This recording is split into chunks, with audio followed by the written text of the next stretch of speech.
Hello, everyone. This is Monica Perez, joined by our old friend Anthony Raimondo, who is a fantastic lawyer of the utmost integrity who saved a lot of businesses during lockdown. We've talked about that before. We've also talked about farm labor, labor efforts, what's happening with water in California. He's an expert. I don't know if he'll own that, but it's very clear to me he is the most knowledgeable person I've ever heard on some of these subjects.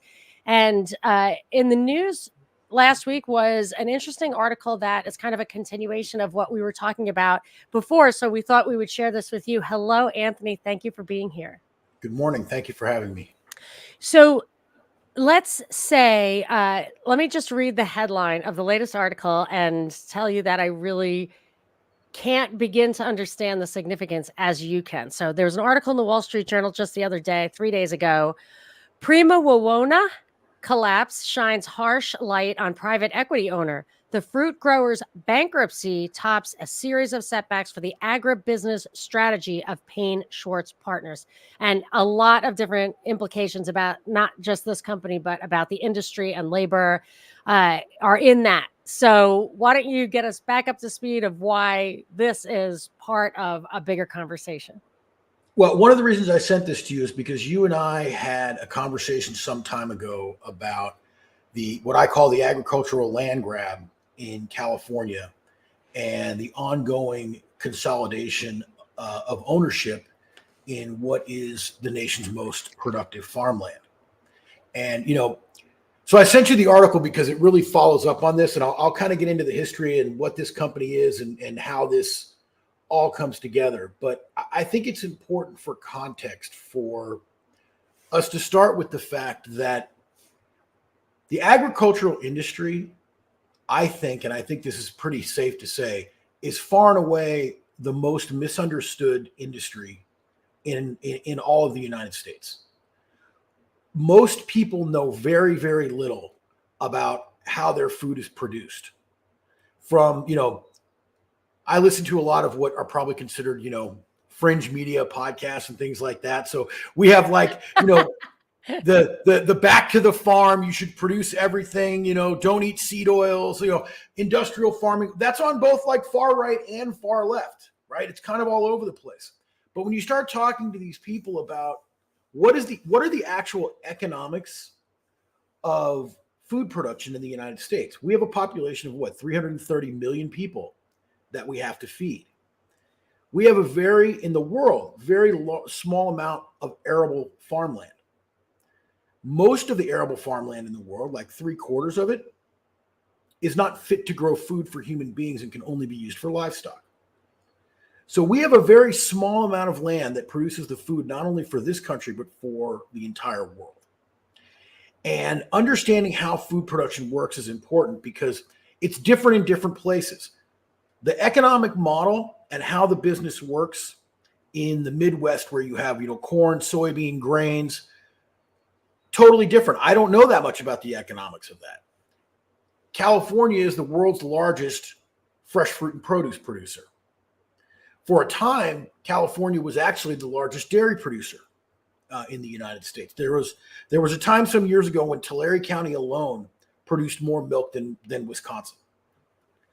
So it's a very diverse agricultural economy, and it's one that's been built up over a long period of time. Even the biggest companies, as I talked about in our last conversation, were family businesses that were, started generations ago and grown over time by families who acquired and developed land. And that is something that we are seeing change, and we're seeing change through a cooperation of corporate and government interests that create the environment that causes land that families held onto with an iron fist to change hands. So the situation that we're talking about now actually involves originally two of California's oldest and most distinguished farming families, the Smith-Camp family and the Garawan family. Garawan family had a company called Prima, big stone fruit grower and packer, peaches, nectarines, those kind of things. Thousands of acres, by the way. The Smith-Camp family had Wawona Packing, tree fruit, stone fruit, very large. These were multi-generational family businesses where each successive generation would move in and take over the leadership of the business. So what happened is, I want to say 2019, a merger was announced between these two companies where they were essentially being purchased and would be owned at the new company that we formed as a result of this merger would be owned by a private equity group. Okay. This is the kind of stuff we did not see in agriculture years ago. This is a relatively new phenomenon. But to give you an idea of the scope of this combined farming operation, you're talking somewhere between 13,000 and 15,000 acres of mature fruit trees, trees that take years and years to grow. Where exactly is this? The Middle Coast? San Joaquin Valley. Right. So it stretches across. I'm trying to think on the map where it would, a good way to describe the boundary of it. But you're talking all the way out to western Fresno County, parts of Kings County, I believe, really right around the central San Joaquin Valley, in and around the Fresno area. All right. So if you're thinking like truly the primo. Yeah, I mean, you're talking about the world's most productive land for growing things like tree fruit. The climate is perfect. The soil is perfect. When the state and federal governments don't withhold water, it's extremely productive. Okay. So these were old companies. By the time of the merger, these were third generation companies that were very, very large. In the press, the combined value of this new company after the merger was valued at over $1 billion. 2019, 5 years ago. Okay. You're talking about the combined company employing on a seasonal basis between 5,000 and 6,000 farm workers.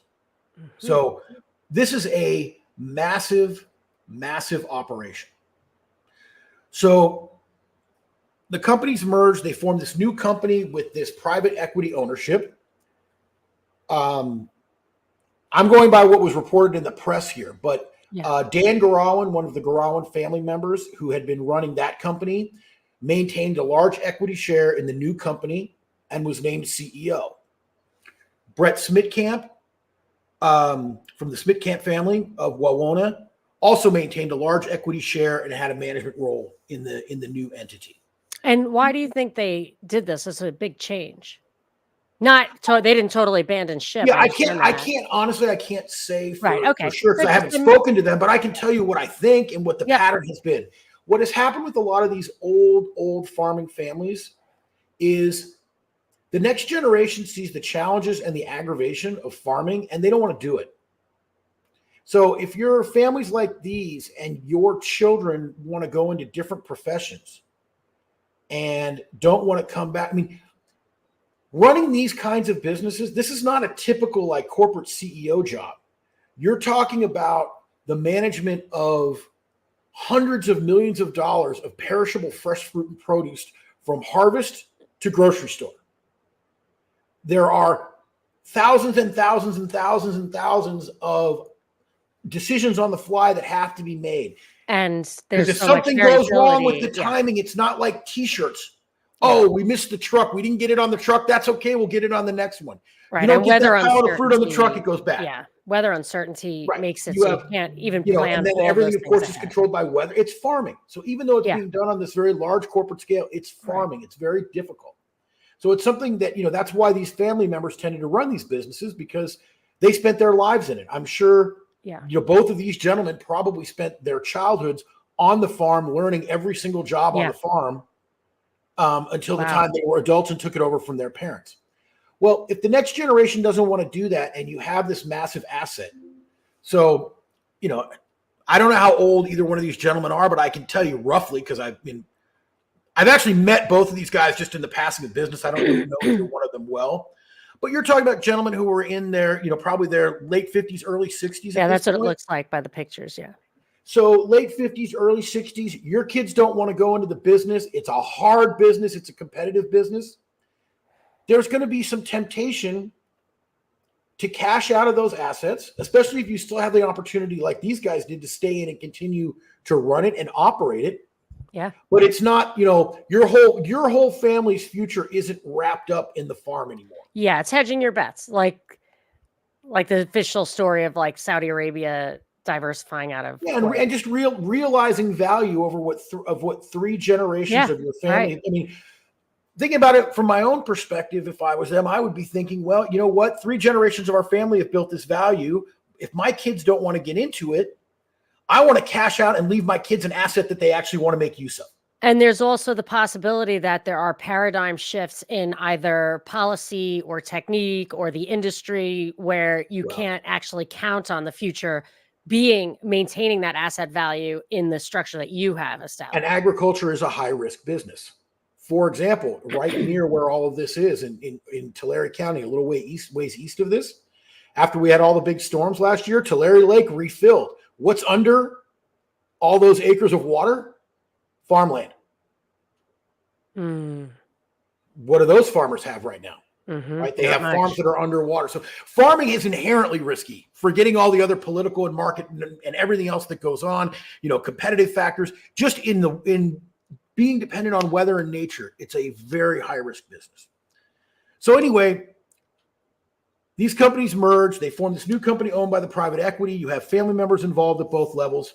Well, the honeymoon didn't last very long. So the 2019 merger was announced. In 2020, the private equity group forced out Dan Garawan as CEO. In 2021, he files a lawsuit against the company. The accusation in the lawsuit is essentially that the private equity partners are deliberately mismanaging the company and torpedoing it to undermine its value for their own financial gain. How could that? What's the big picture? We're going to get there. Okay, great. Right, so that lawsuit is still going on. Now, you have to remember, these are companies that have been very stable and very, very successful for decades. When they merged, they created the country's largest stone fruit packer. So your peaches, your nectarine, anything with a pit, anything with a stone. Okay. Let me get the date right. October 2023, the new company, Primo Bologna, files for bankruptcy, reporting $678 million in debt.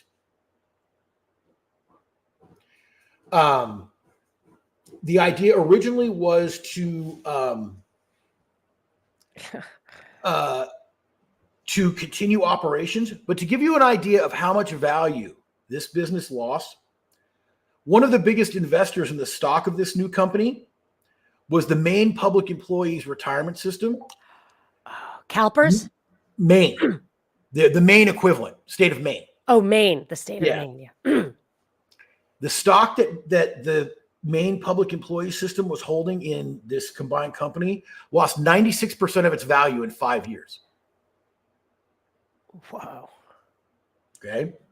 It's kind of hard to imagine. Yeah, the financial company is Payne Schwartz. Yes. And where are they based in New York? New York. And so my understanding of it is that the sort of the equity private, the Payne Schwartz side of it is, hey, we did our best. It's a tough business. It just, sometimes things don't work out. The version of Mr. Garawan and his lawsuit is, you guys deliberately tanked this thing to be able to make money for yourselves. You didn't care about the future of this company. You just wanted to plunder it and leave it an empty shell. Okay. Fast forward to January 2024, bankruptcy's not going well. Company's still hemorrhaging money. They can't find a buyer. So they announced in January, asset liquidation, which for a company of this size with this kind of revenue flow is kind of shocking that in 5 years they went from a merger of these two highly profitable produce companies, combined assets of somewhere between 13 and 15,000 acres of farmland, packing sheds, equipment, thousands of employees. And all of a sudden it's a fire sale on the assets. Yeah, because a business model like that that's been cultivated literally over decades and generations and probably have plenty of similarities. They still had the guys who were running it before, understood the nuances of it, felt that they could merge them, were committed to continuing to help it. That is so much of the value. The value is hardly in the, I mean, there's plenty of value in the assets, but the fact that it was running properly for all these years and it's such a complicated industry that it's shocking. And especially that they pushed the guy out, the one guy who probably could have made it work. Yeah, I mean, the speed of the loss, the rapidity of the loss of value is just stunning.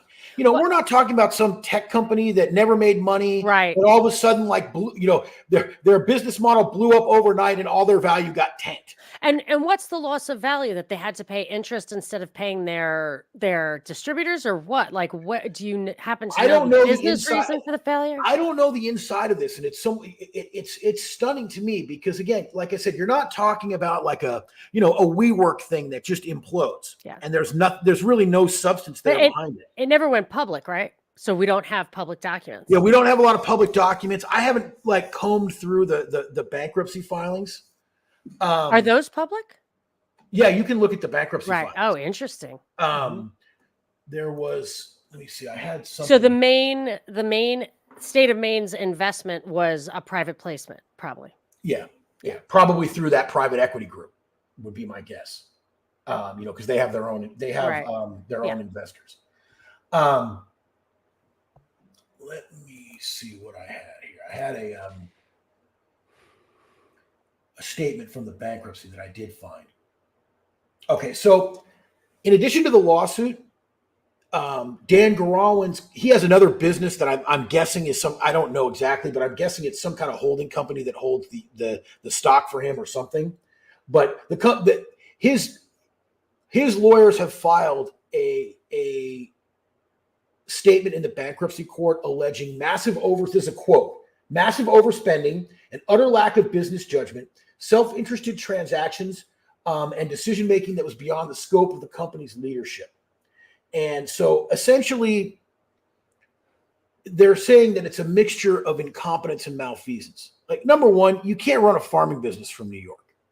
All right. You just can't. And I'm just wondering, I know you can't possibly get that, and it's probably not in the bankruptcy filings, but I'm just wondering specifically what they started to do wrong, such as, did they start a price war, like start underbidding their only competitor, or did they start squeezing their vendors or their like outside service providers for squeezing them for their profits? You know what I mean? Something had to have broken down. It's hard to say. I mean, it looks like they took on vast amounts of debt. Yeah.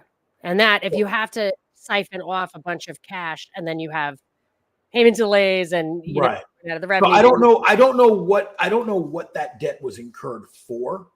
I'm not sure. Well, I mean, a lot of times I used to be an investment banker in the high yield bonds, and I have absolutely no idea how they did it here. But the way the financial sponsors would do it is they would identify this $1 billion asset. They would come to us or whatever the banking side of our company, and they would take that $700 million out, which was completely secured by the company and only by the company. And then they would take that and give it to the two guys. Then that's how they pay out these guys who are selling. So now Garawin has like only 50% of his original equity interest in the stock. How did he get paid out for that other 50%? Debt on the company. Debt on the company itself. He could have done it himself. He could have done it himself by leverage buyout himself. He could have put $500 million on the company and given himself a dividend and run it like that himself. So there's probably a little bit more to it than that. But a lot of times that they're just putting the debt on to take the cash out. And then you've got to run it a lot leaner because now all of a sudden you have this enormous fixed expense.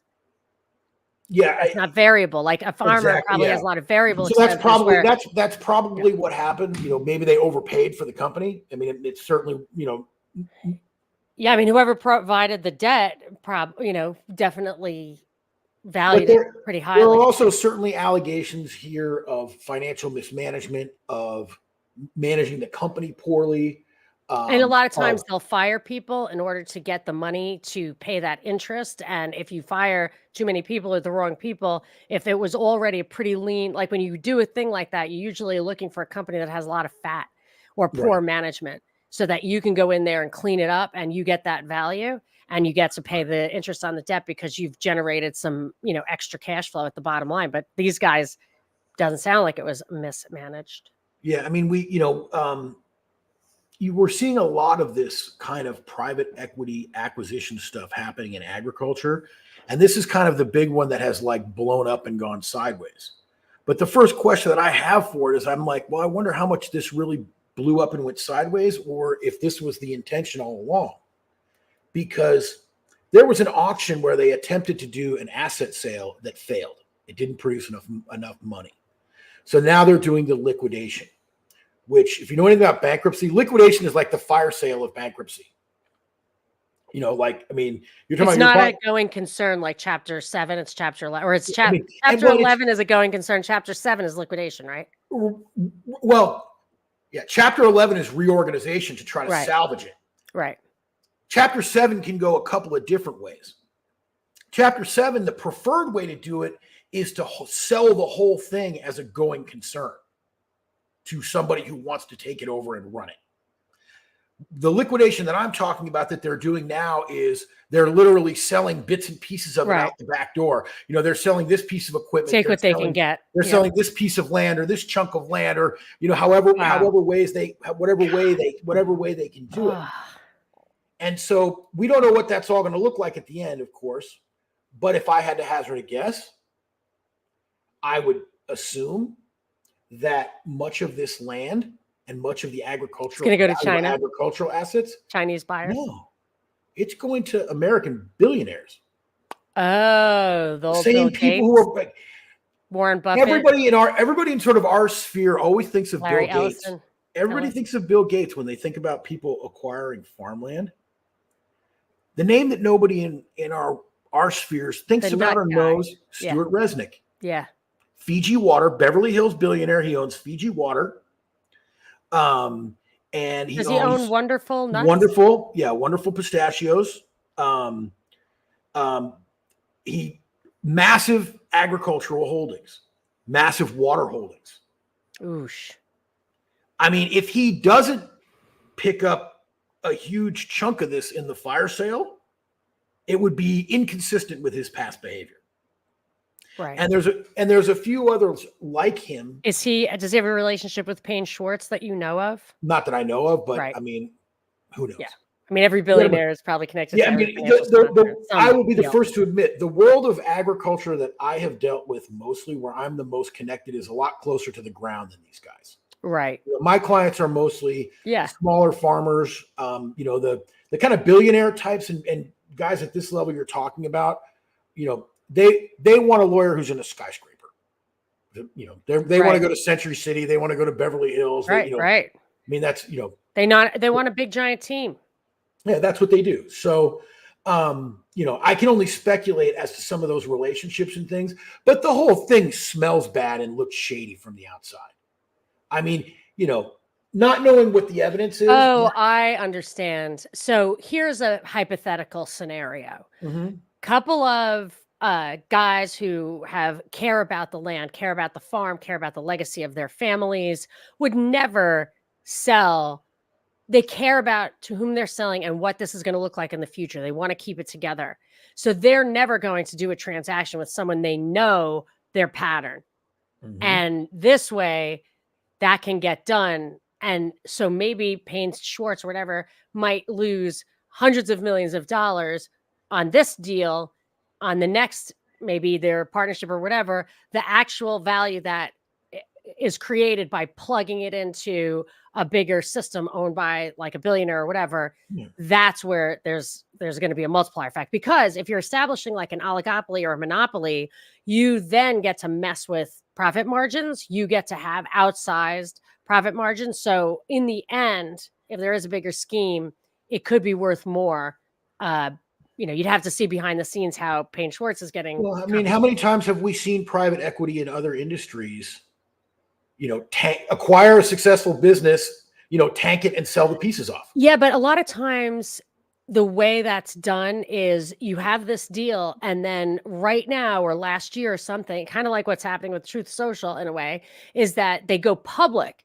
They get the public to give them this outsized price because they've glued it together with popsicle sticks so it looks good. It even passes a little due diligence muster.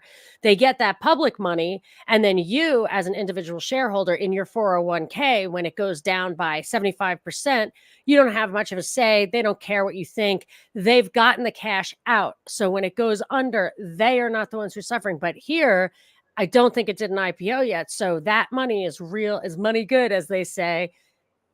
And that's except that they did pull some cash out of it, at least from whatever those other investors are, like the main public. Yeah. So the $678 million was probably distributed as cash to a variety of people or several people, the two owners probably. And also one thing that was I did notice this, the Garawan lawsuit against Payne Schwartz was how many fees they pulled out. And fees are high. They're always high. It's normal to have them high.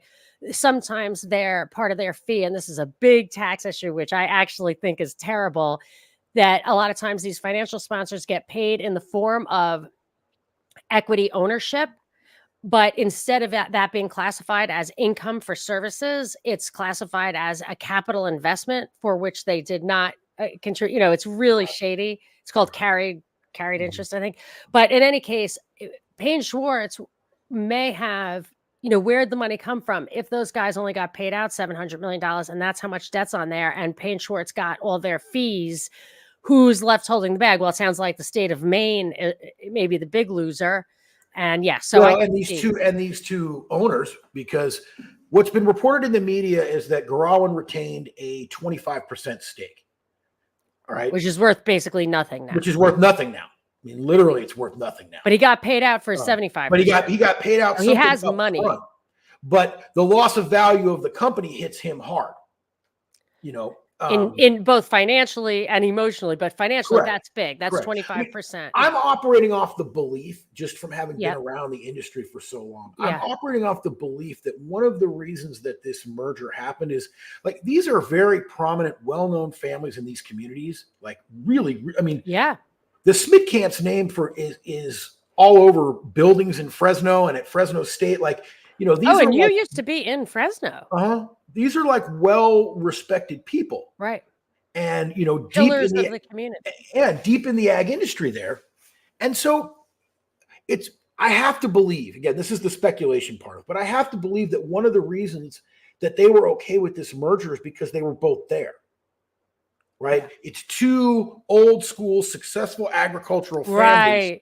Right. Like, if we do this together with these private equity guys, it's safer than if we just do it by ourselves. I'm guessing. Sad. Right. Well, I mean, because, like you say, these guys probably wanted emotionally, not just financially, but emotionally, I'm sure they wanted to preserve this. Yes. There's no doubt in my mind. In the interest of transparency, I'll reveal how I actually have met Dan Garawan.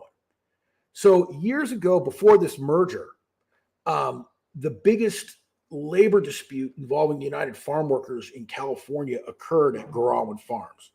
And I got dragged into that because I ended up representing the workers pro bono. So what had happened is there had been a union election back in the 90s. This is around the time when Cesar Chavez died. I'm guessing because of the chaos surrounding his death, the union never followed through to pursue the negotiation of a contract with the company. They just kind of disappeared.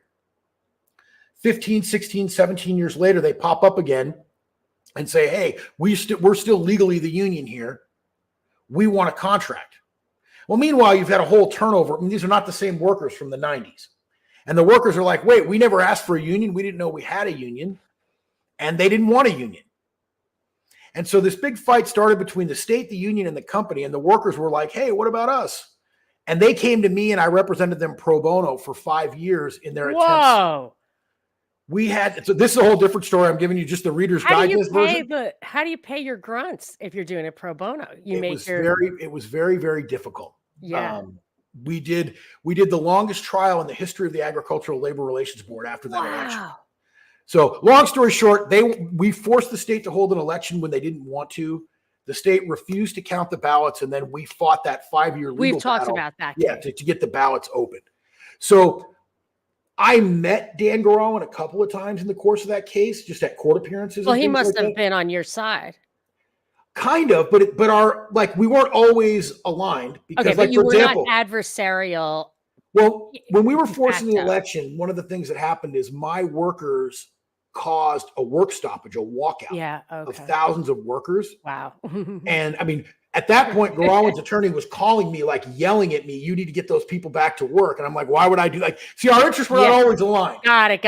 Okay. And so one of the things that happened in that case is the state and the union accused me of being secretly paid by Garowan to represent the workers and the whole thing being a scam.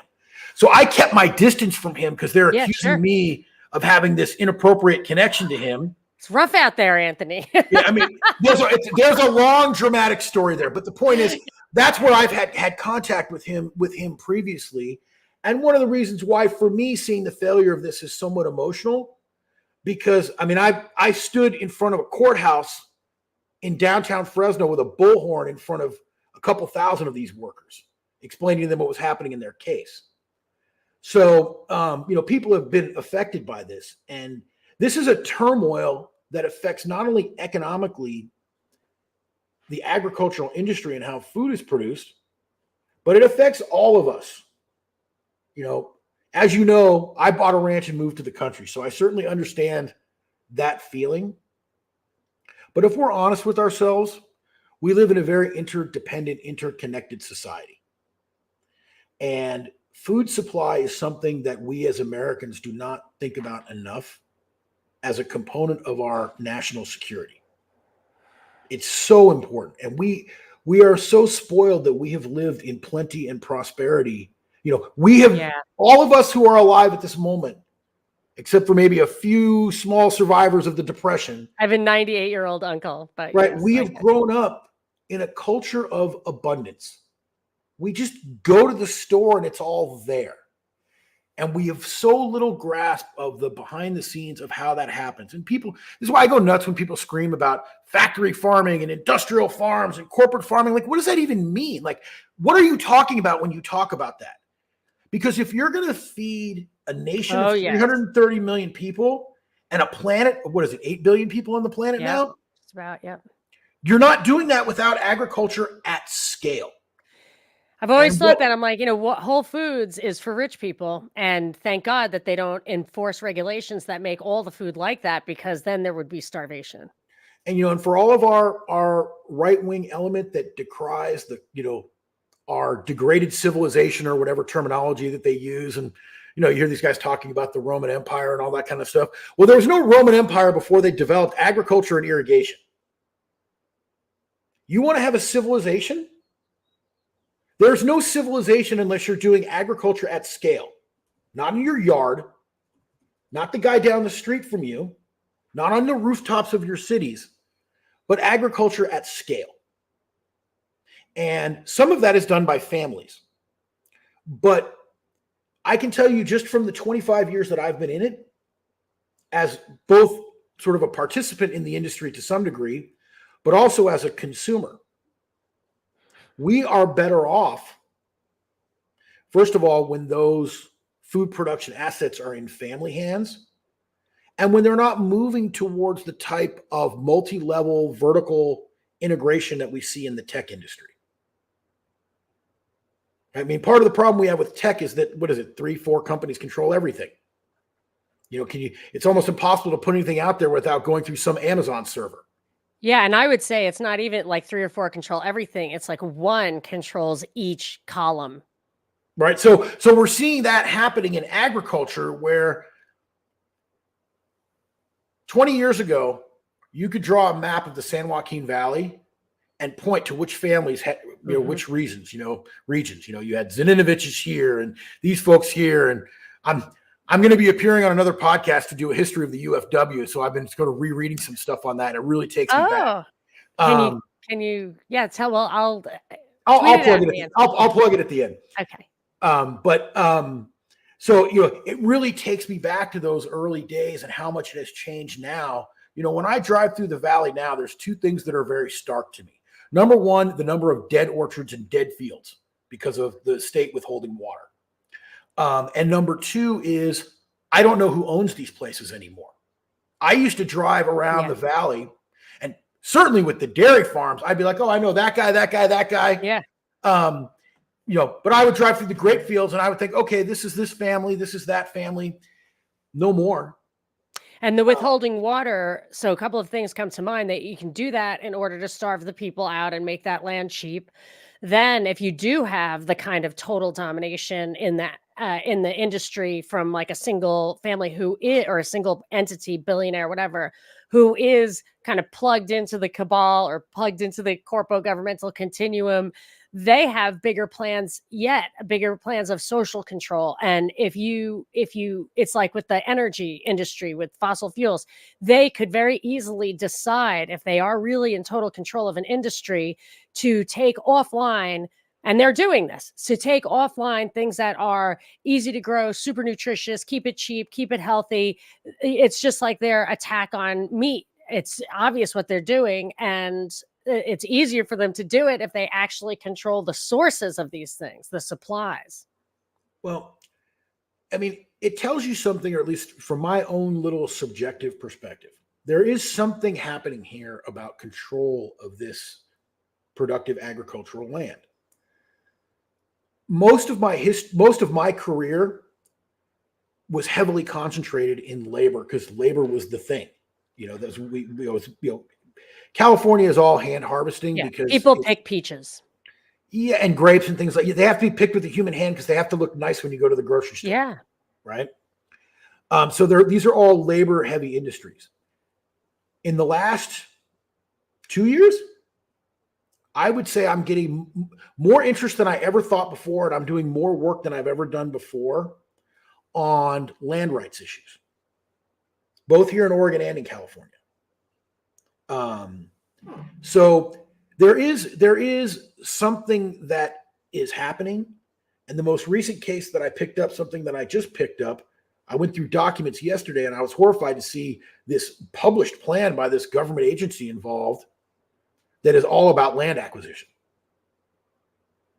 And we're seeing, government agencies partnering with private, not just commercial enterprises, but nonprofits as well. Sometimes it's done through environmental justifications. But families that have been farming for multiple generations, sometimes for a century or more, are finding more and more pressures and incentives to sell their land to private actors, sometimes to government actors, and sometimes to government actors via private actors. I saw a transaction I've never seen before recently where a nonprofit purchased land for the express purpose of then reselling that land to the government. Why wouldn't the government buy it directly? There is some type of regulatory issue that I don't fully understand yet. Like I said, I've never seen this transaction before. So I want to understand something you already said, but Kat, finish that sentence, and then I want to just go back one paragraph. So there's this, I sent you the article, like I said, because we had talked about this before. When we talked about this issue before, you had mentioned that nobody seems to be bringing this up. So I wanted to give you some I'm not crazy evidence. See, this is what's happening. Yeah, no, it's absolutely fascinating. However it got there, we've talked about some of the financial ins and outs, but however it got there, I think there's no question with this Wawona Prima bankruptcy. Yeah. And I think it goes back to the acquisition itself. Yeah. Not the two guys. I'm talking from the private equity side. Yeah. The purpose of this was to tear these assets up and redistribute them. Well, to get them away from those guys. To get them away from these two families and into the hands of other people. Yeah. So when I first read the article, until when we went to air, I actually thought it was hopeful, because I thought, well, this just goes to show you the financial model doesn't work in farming. No, I think this is it working. it's working because the goal is not to have a viable farm. So I need to roll back just a paragraph or two. You were saying something about the government land grab or land use, and I just and the nonprofits and stuff. Can you just flesh that out? I didn't really understand what that was. So the transaction I'm talking about is a transaction in which an Oregon state agency wants to acquire certain land for conservation and environmental purposes. So to take it offline. Correct. Not just take it offline, but to develop it in other ways. I'll give you an example. Like rewilding? Yes. So I'll give you an example. Where I live right now, where I'm sitting right now, is in a river valley that was settled in the mid 1800s. People, pioneer folks came here. They drained swamps and built farms and did the things that pioneer people do and made this valley very productive agriculturally.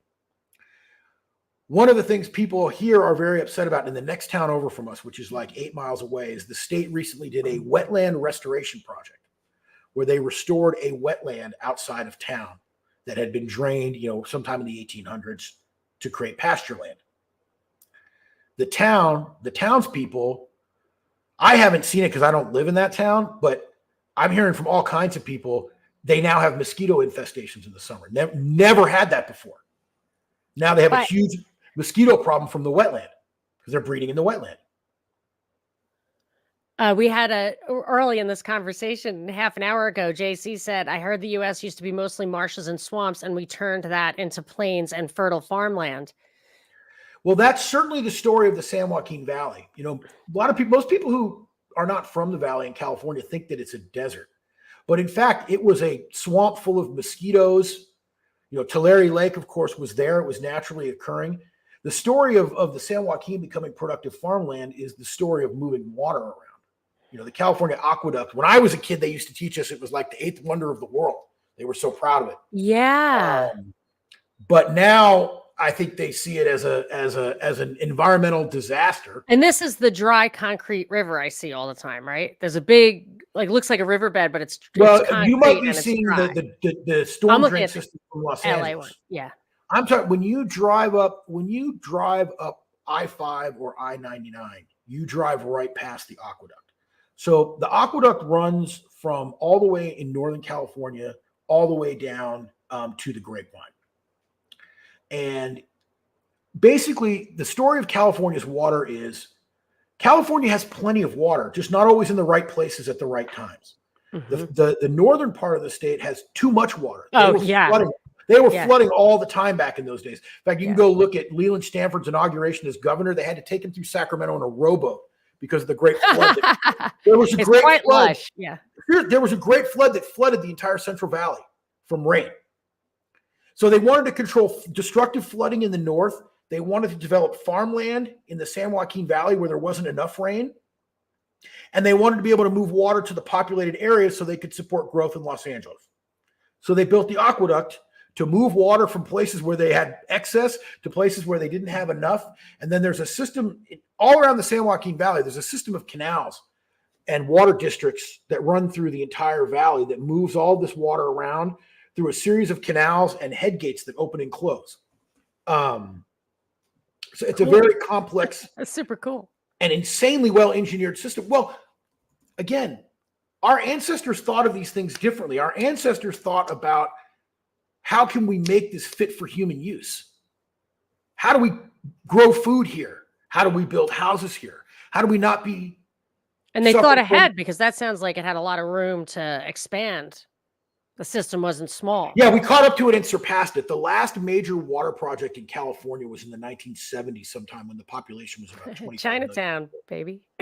Well, that movie's actually very accurate for a lot of the stuff around LA's water issues. But, the story of the rest of the state is really very interesting. But, one of the reasons why settlers drained wetlands, though, was not only just to create farmland, but also to prevent mosquito-borne diseases. Mosquito-borne illness is a serious problem. And, we're undoing a lot of those things. So I got off track a little bit. We have the state acquiring land for various environmental purposes, whether they just want to leave it alone or whether they want to manage it and develop it in some way that is considered more green or more natural or whatever words you want to put to it.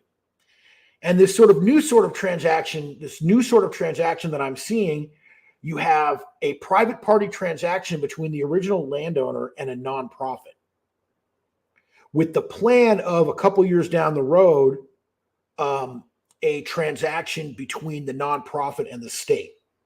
And I haven't done enough research yet to really figure out why they're doing this. I literally just found out about this weekend.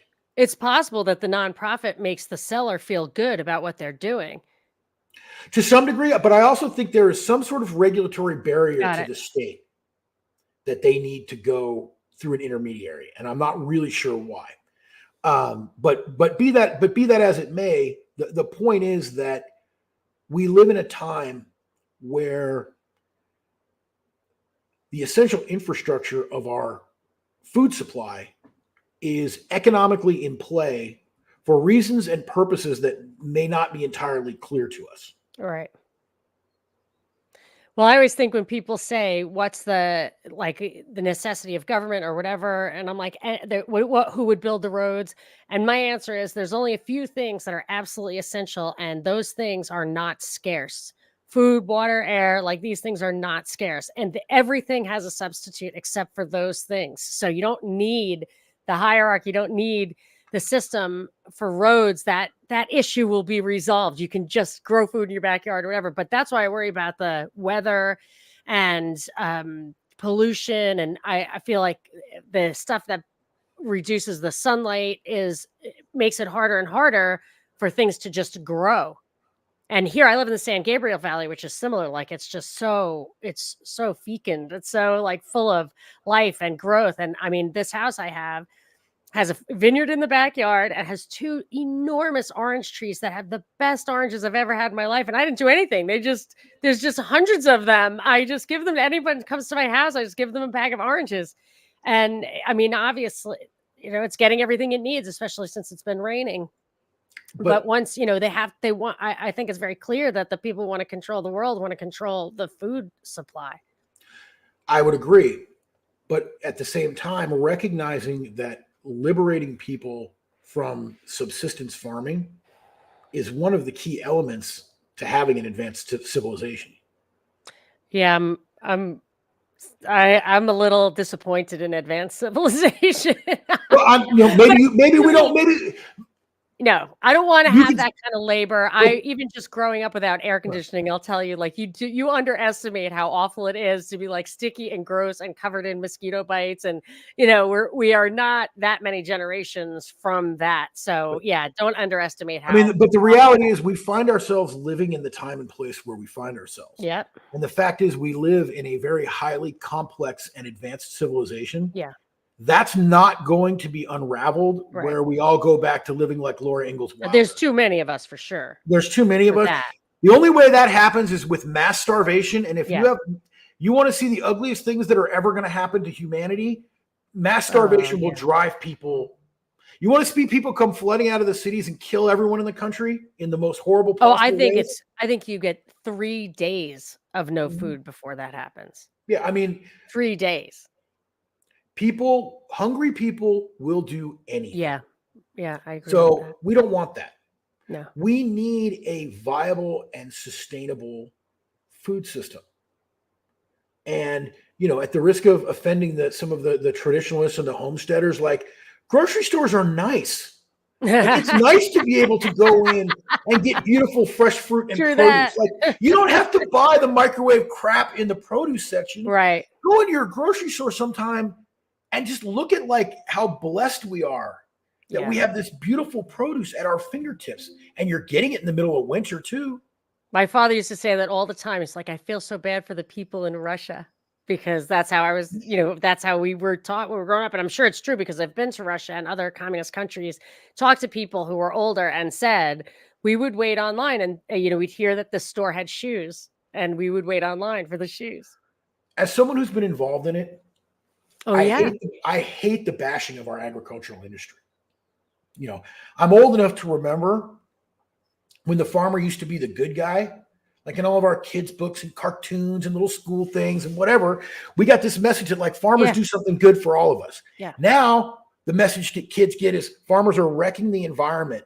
They're greedy corporate monsters. They're abusing workers. They're not greedy corporate monsters. Abusing animals. No, they're not. What?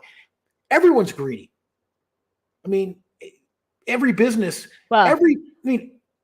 every business, any industry is driven by profitability. Certainly. I always say greed drives production, and competition checks greed. You know, it's like anything else. Free market. Are there decent people and are there awful people in the industry? Sure, there's decent people and there's awful people in everything.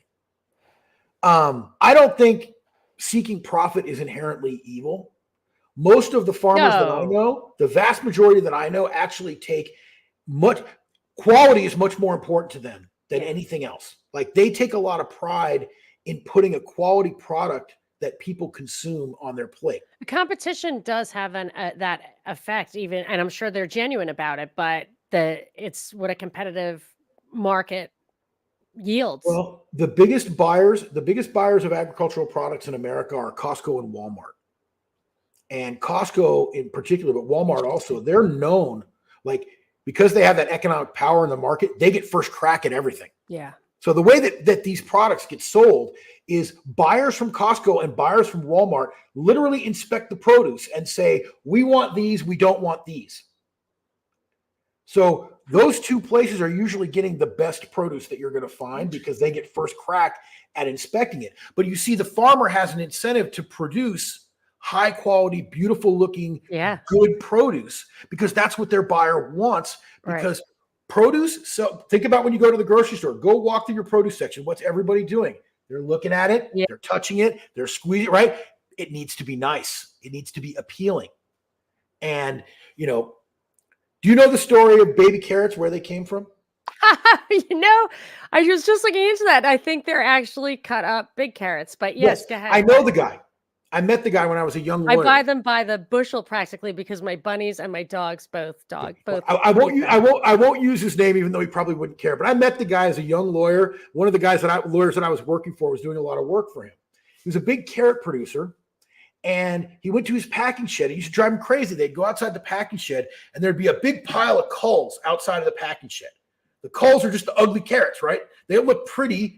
They're fine. There's nothing wrong with them. They're twisted or they're weird or they look funny or whatever. So they'd be in a big pile that they'd be like grinding up to give to dairy farmers for cattle feed just to get rid of it. Right.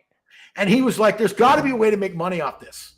So he did a bunch of R&D and they made a little machine that takes that ugly, misshapen carrot and grinds it down and shapes it into a baby carrot. Yeah, my husband asked that. He was like, "Are these like baby carrots?" He said, "No way." And I was like, "They're shaved down. They're shaved down mutant carrots." No, that's awesome. Well, my animals just absolutely live on them because they're satisfying. Our agricultural system in the United States, honestly, for those of you, for those listening to this who want to feel proud about something traditionally American that America built.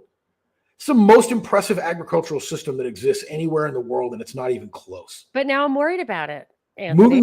The ability to move water around, the amount of food that we produce in this country, and the efficiencies that exist within that production are astounding. Like, if you look at numbers sometimes, and I wish I had numbers in front of me, but if you compare the American pork industry to the Chinese pork industry, like, the Chinese lose hogs by the millions. I mean, it's so insanely inefficient. Mm-hmm. And that's Smithfield Farms, by the way.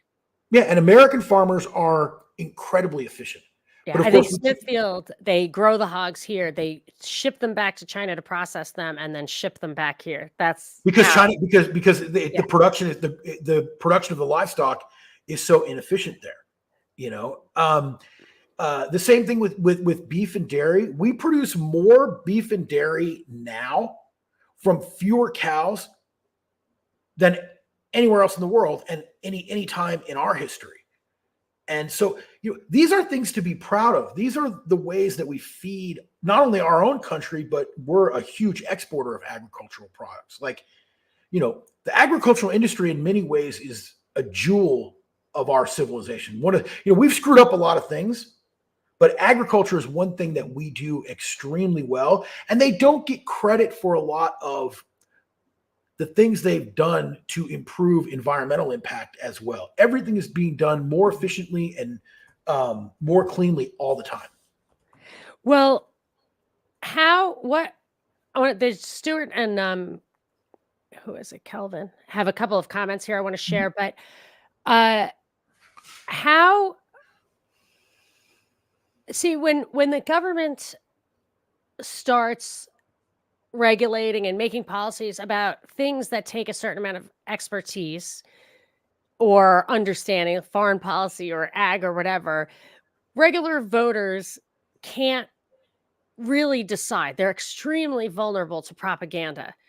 So if there's something that you could tell us to watch out for, either to support or to be wary of in this trend that we may be able to shape it just by our attitudes, so if we know more about it, then our politicians or whatever may have to answer some questions instead of doing this stuff behind the scenes. Say, oh, it's good for the environment, blah, blah, blah. Is there anything in particular we can watch out for, we can champion, or we can be wary of?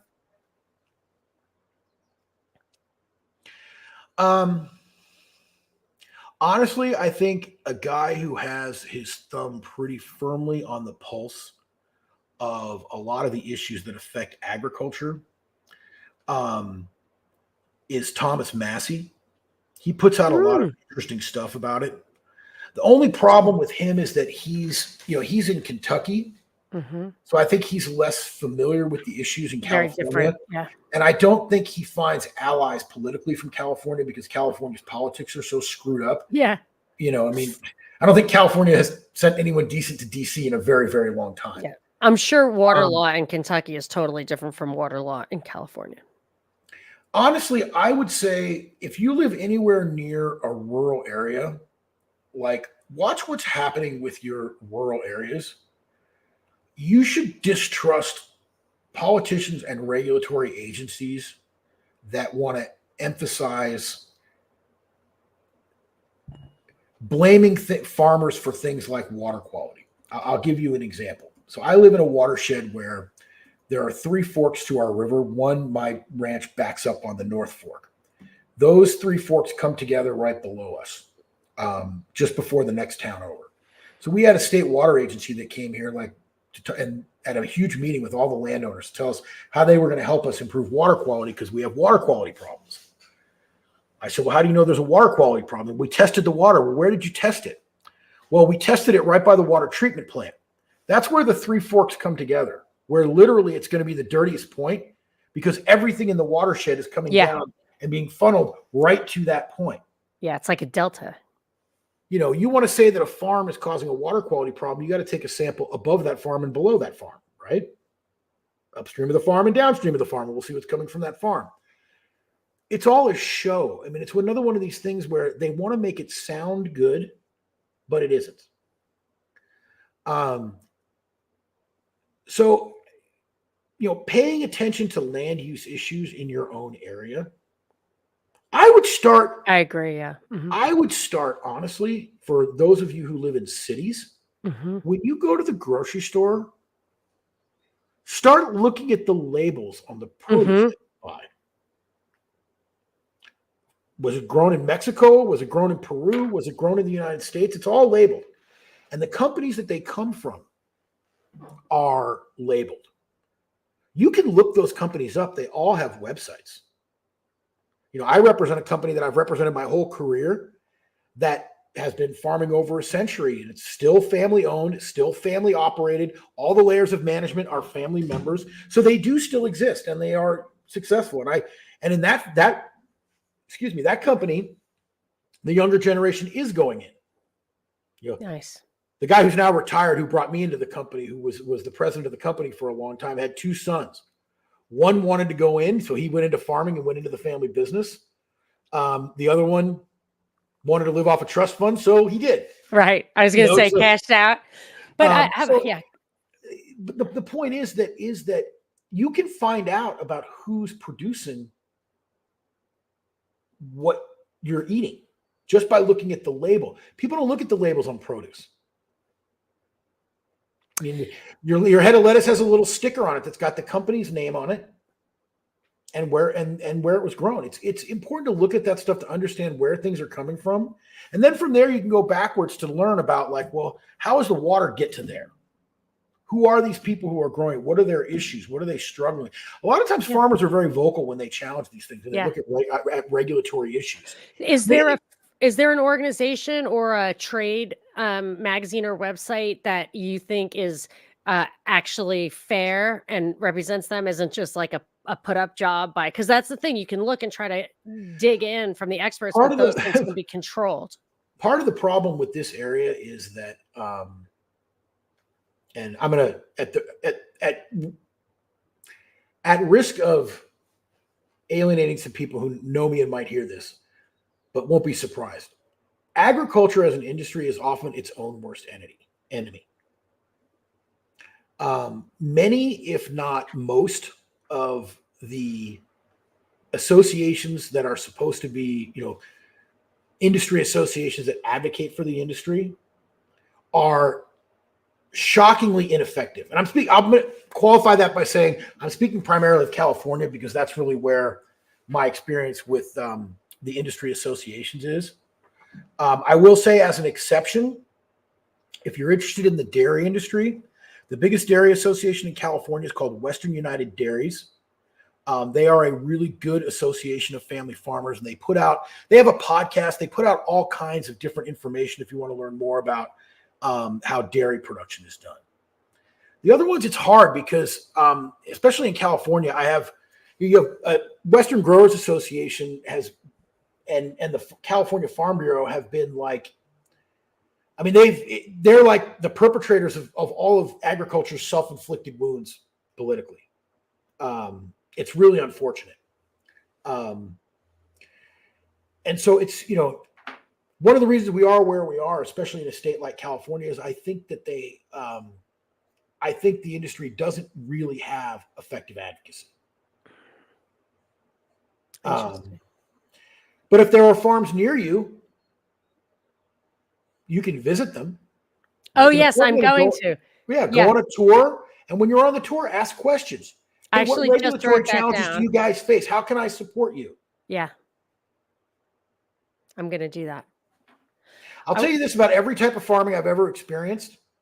Farmers love to show off. I will definitely doing that. I have a couple of farms. Love to show it off. So I've identified. So we're hitting an hour, so I want to go over a couple of these comments, and then you can tell us about your next stuff. Okay, Stuart says, does Anthony have any insights for states putting farms into conservation easements and performing management, spraying/planting on them? Some of our friends see it as a likely land grab for climate reasons. I have a buddy that did that with his 80s Maryland farm, and I've been concerned for them, but he thinks it's, quote, good for the environment and his family. Or his farm. This is a difficult one, because this is where you start getting into practicality over ideology. The answer is the ultimate lawyer answer. It really depends. I mean, I think everybody's situation is very, very different.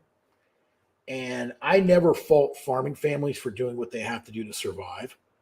There's been some controversy in California amongst my dairy friends, because there are programs in California that pay them not to produce, essentially, for environmental reasons. But the dairy industry is an industry that's struggling really badly. I mean, it's very, very difficult for these folks to make a living. So if getting into that program and getting that money from the state enables them to hold on to their ranch and not lose everything and sustain themselves, I'm not going to fault them for that. Yeah, you can't. I mean, how am I going to fault them for that? It would be pointless suicide. So there's a situation I have to be careful what I say about it, because I'm involved in it and I'm under a pretty strict NDA. But I think I can say some things about it. So if you can, it was in the Santa Rosa Press Democrat, I think, published a story about it. There is a situation going on in the national park at Point Reyes National Seashore, So what happened there is some 70 years ago or so, farming families, there's been a long history, 150-year history of farming on the Point Reyes National Seashore, which is in Marin County near the Bay Area. Beautiful, beautiful place. So there were families that were farming out there, mostly livestock and dairy, grazing cattle and dairy. So, beef ranches and dairy ranches. And some 70 years ago, these families all sold their land to the federal government so that the federal government could establish the national park. And in exchange for that, they were given the promise that they would be able to lease their family lands to continue to ranch. And that arrangement has gone on for a very, very long time. In recent years, there's been more and more pressure on that arrangement. 2 years ago, I think, don't quote me on that, but a couple years ago, the Park Service they have to put out these plans for like the management of the park, of like how they're going to do things and, assessing the human activities in the park for environmental purposes. It's a whole regulatory document that they have to produce. It goes through an approval process and then they move forward. And that's usually when there may be changes to the lease terms and things like that, depending on that. So they issued this, and part of the report was that they found that farming actually had some really good beneficial uses because these are all organic farms, and they were doing things like pulling invasive weeds by hand, and the grazing helped control fire risk and, various things like that. Well, an environmental group did not like how friendly the report was to ranching and filed a lawsuit saying that the report was not properly done, didn't follow the regulatory requirements, and needs to be redone, with the obvious goal of they want that report to say that ranching is not appropriate for the park. That's what they want. Long story short, a bunch of families that have ranches intervened in that lawsuit and became parties to that lawsuit, and this mediation to try to settle it has been going on now for quite some time. One of the lawyers left the case, and I was retained to represent several of the families. I can't talk about that process at all, except to say that in some ways, so this situation presents, I think, an interesting analysis of this, like selling your land for conservation purposes conundrum, right? These families obviously acted with the best of intentions decades ago when they sold their land to the government. And one of the ways that you could view this is, wow, they're getting screwed. They should have never sold their land to the government for a national park, because now they're subject to all this regulatory stuff that, can be used to potentially force them out. But there's another way to look at it. This is Marin County in the San Francisco Bay Area along the coastline. If these families had not sold their land to the government for purposes of establishing the national park, I can tell you right now, there's 100% chance that that land would all be covered with houses right now. You're talking about Marin County real estate. Right. Yeah, for sure. The views. Go down there sometime and drive through the national park. It's one of the most beautiful places in all of California. Yeah. Those would be $10 million homes. Yeah. And there's thousands of acres. So, yeah. What's the right answer? I mean, can I tell those families, boy, you never should have sold your land to the government? Not really, because eventually this is what we saw in Southern California. Yeah, you just couldn't withstand eventually that the money pressure of residential development will take over. Yes, that's Coase's theorem. It's he's my favorite. That's my favorite theorem, is Coase's theorem, which is that anything, any asset, anything will end up at its highest and best use. And I think what he means by that is its most valuable use. You cannot resist that. It's irresistible. So if the residential, the monetary value of residential use is the greatest, it would have gravitated towards that unless there was this outside force. I can't go down the mental paradigm shift of being good with government regulation. I mean, I always peel that stuff back and say, look, what did the government do in the first place to create this problem? Well, I don't know. We could get into that, but we don't, that's a whole nother thing. We can. And I think, and I actually thought about this a little bit when you invited me back on, Because I think, the one thing we butt heads on are things like libertarianism, right? And I think, Yeah, I mean, I'm not like a party girl. I just, well, I just, I get it. I like freedom, and I'm never ever defaulting to like, well, there should be a policy But I until I realize figure out the cause of the problem in the first place. I've been traveling a lot lately, so I've been listening to a lot of podcasts. In the last 2 months, I've done like 12,000 miles on the ground. So I've been driving a lot and spending a lot of time in the car. And so I listen to podcasts in the car. And, I love your show, and there's other folks that I like. And a lot of it is very sort of intellectual level, ideological, Yep. philosophical kind of stuff. And it struck me when I was coming back from visiting my son in Texas that I'm more of a where are we and what do we do about it person. Like, I don't want to use the word practical because I think that's dismissive. I mean, I think the ideological exploration and the philosophical exploration is important. I mean, I love listening to it. I think it's really interesting. But I'm much more of like like maybe it's because of my practice as a lawyer for all these years. I've just been trained this way. It's like there's a problem in front of me. What's the solution?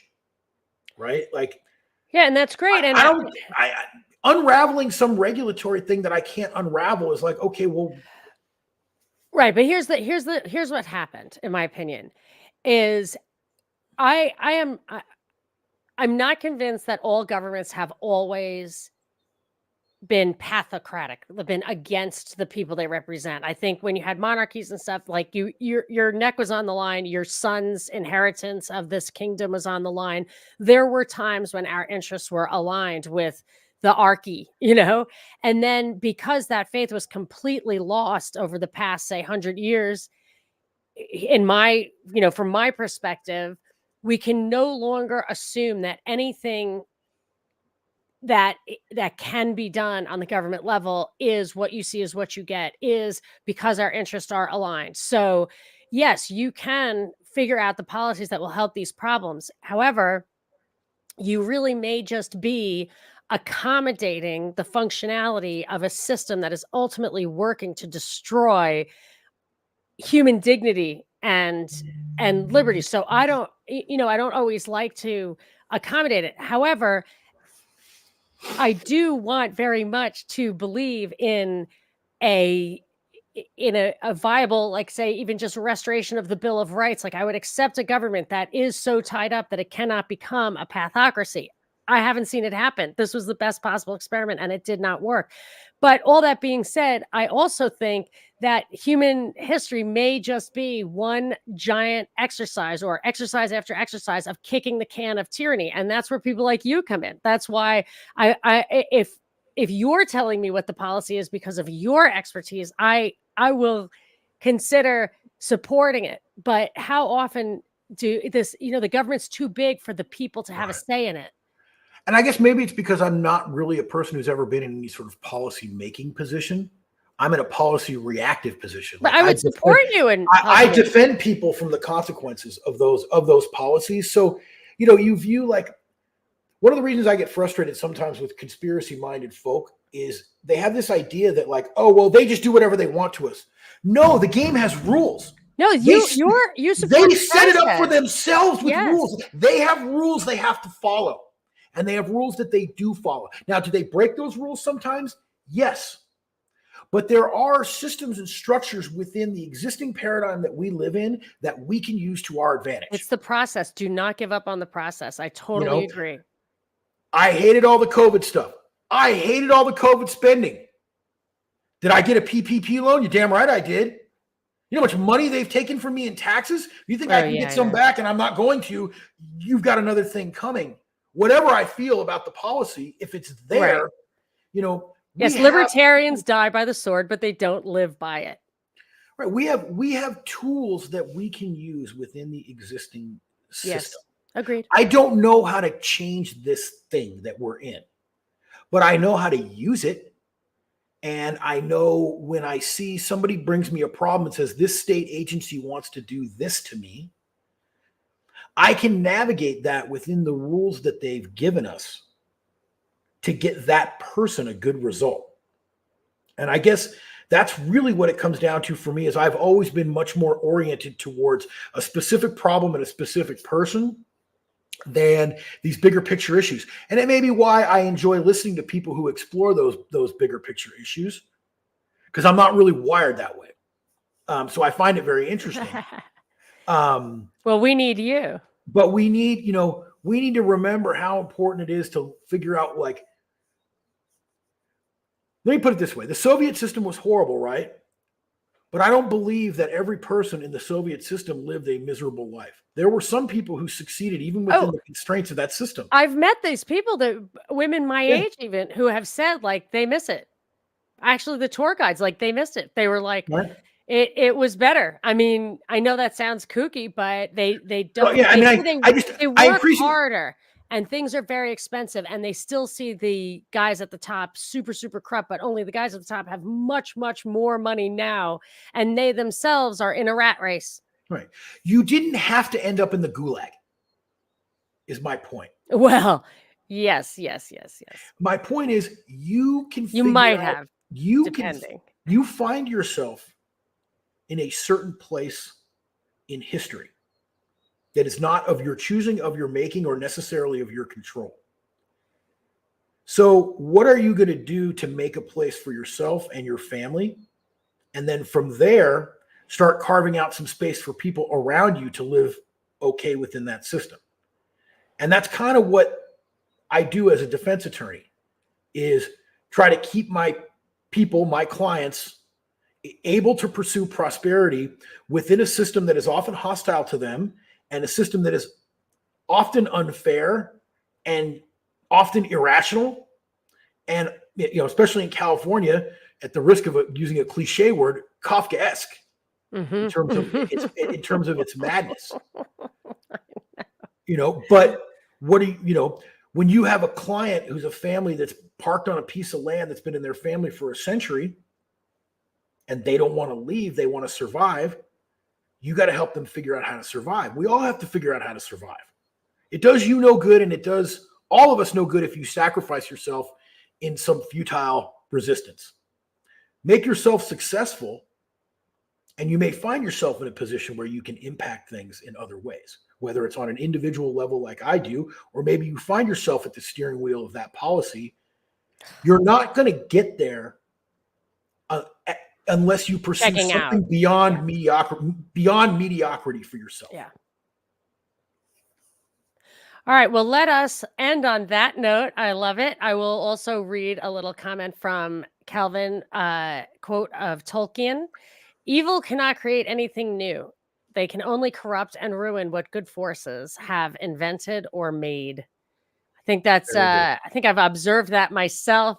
And so, thank you so much, Anthony. I wonder what our next conversation will be like. I absolutely love it. And I really do respect and appreciate that you know the process. So my daughter wants to go to law school, and I need to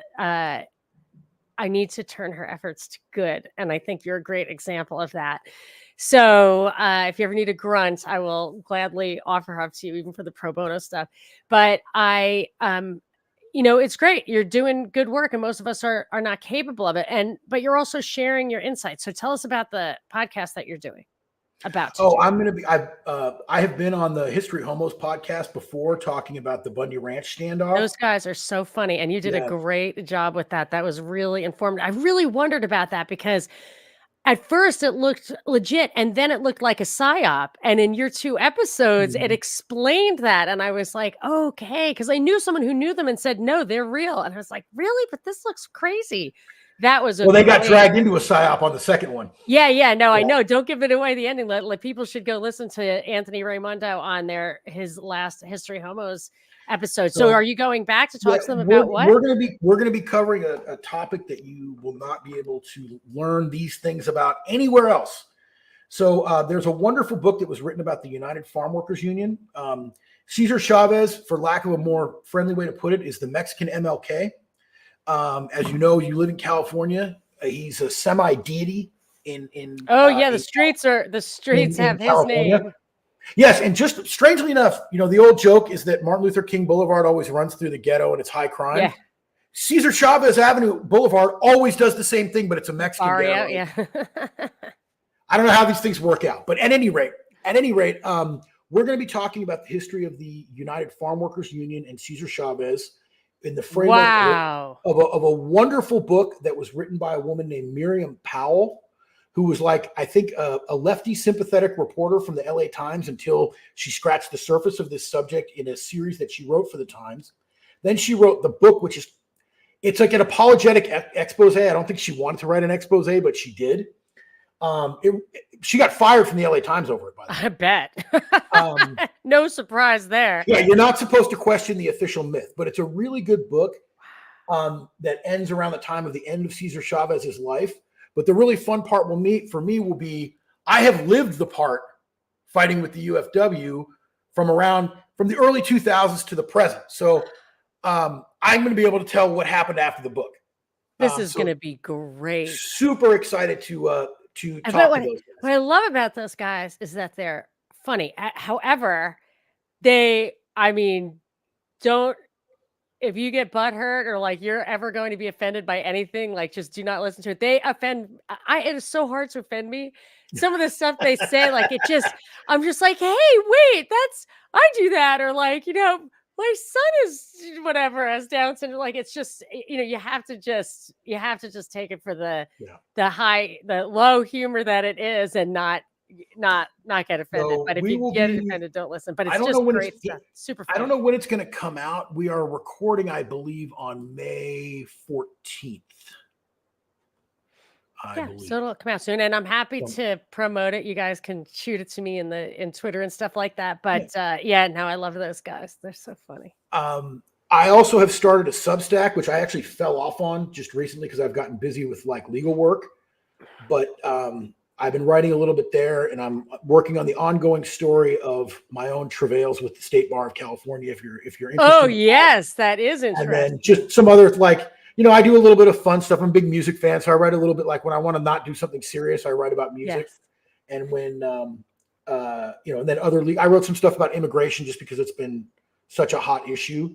So that's free. You can subscribe to that for free. I'm not planning on charging for it. Have we gone into immigration? And because I wrote a really lengthy blog post called The Libertarian Immigration Conundrum. I'm not sure I think we've touched on it, but I don't think we've done a show on it. I was just on. I just did Pete Quinones' show on it. He had me cover it. But I don't want to repeat what's been done already. But how about you can take a look at that Substack if you want to see kind of what my thoughts are on what we can do about our immigration problem here. Interesting. Okay, and then also your travails with the California bar. I don't think we ever got super in depth on that, although we have touched it. So when you put these articles out, if you want to come here and we can chat about them. Absolutely. Yeah. I've got I think 2 parts of the California bar thing is kind of blown up because I've never really had a chance to tell the whole story because I was in litigation for so long. Right. Yeah. And I thought the trial was going to be my chance to tell my side of the story. Yes. But of course it's not, right? Like my lawyer does like this direct examination thing. And then the other guy cross-examines me. And there was like more stuff I wanted to tell. So, but you never do that. You would never, there's no upside to that. Which is why I had a lawyer. Yeah, exactly. Like you need a lawyer. So, I had a lawyer once like that. And I was just like, but, and he's just like, shut up. Like, okay. So I don't know how many parts that's going to turn into, but I have not given up on it. And that's under at Substack under 49 Acres of Freedom, or I think if you search my name, it'll come up under my name. I'm back on Twitter. Randomly, they gave me my account back. I'm not even sure. Oh, yes. Why. I was going to ask about that. So they just all of a sudden they gave me my Twitter account back, which coincided with me being banned from Facebook. So I'm kind of sticking my toe in the Twitter water a little bit. Like I don't really feel that great about it. They broke me from my Twitter habit. So I scan through it to kind of see what's going on. Every once in a while, I will tweet something. Another friend of the show, Joe, Not a Fed, he said his Twitter was just restored inexplicably after 2 years. I wonder what I was banned during the Elon Musk era. I was banned. Yeah. And then they suddenly, just with no warning, they let me back on. And I'm like, oh, okay, well, I guess that's that. Whatever. Well, stay there so we can communicate with you, but I would not waste an hour a day. But they actually did me a favor because they kind of broke me of my compulsive Twitter addiction. Like I actually find myself not being drawn to engage, which is interesting. Like, so great. I can tell you this: if you go off Twitter for like a year and a half or 2 years, it will break it. in terms of your urge to engage with people that you don't need to engage with. Right. And then You want to get lastly, it off your chest. The Substack should be much more valuable way of doing that. and then lastly, I do have a law practice. So I'm still associated with my former firm in California, but I also have my own practice up here in Oregon, which is, you'll not be surprised, 49 Acres Legal Services, LLC. Oh, sweet. I do not have my website set up yet because it's a one-man show, and I've got more work than I expected quickly. So I'm like behind on the setup stuff because I've got actual work going. Yeah, right. Good. If you do, I am licensed to practice law in Washington, Oregon, and California. So if you are in any of those 3 states and you need help, I'm happy to provide free consultation. You can email me at apr@49acresranch.com. Let me write that down again. So I think I might have mentioned this one summer. I called it the White Pill Summer. I took my son up to Washington and Oregon to hang out with our homesteader friends up there. So you're in good company in that region, despite Portland. Can you tell me that again? Contact? It's APR, so A like Yep, Apple, got it. P like at the number 49 Yep. acresranch.com. All right, you're gonna have to put it. I'll close with that, and just if you would proof that for me there, it's going to be right on the bottom of the screen. Perfect. APR at 49acresranch.com, and that is for, say again exactly who would be a client of yours, what scope of clientele? Well, I'm expanding to a much more general service practice now. Great. So like right now, I'm doing some land use stuff for farmers. I'm defending a lady who's being harassed by a credit agency. Right. I'm kind of in a weird place in my life where things are changing a lot for me, and like how I'm viewing the law practice has changed for me. And I'm really looking at trying to just do work that I'm interested in doing for people that I'm interested in doing it. So I'm kind of expanding the specialty to more general civil practice. I'm not doing any family law, and I'm not doing any criminal law. So let's just say if anybody in those states, California, Washington, and Oregon, thinks they need a lawyer for something, if they will reach out to APR at 49acresranch.com, you can either help them or refer them to someone who might be able to help them. So that would be great, because everybody needs someone they can trust to give them direction, if not actual advocacy. So that's a great service. I'm telling you, during the entire lockdown, it's like, where are the lawyers?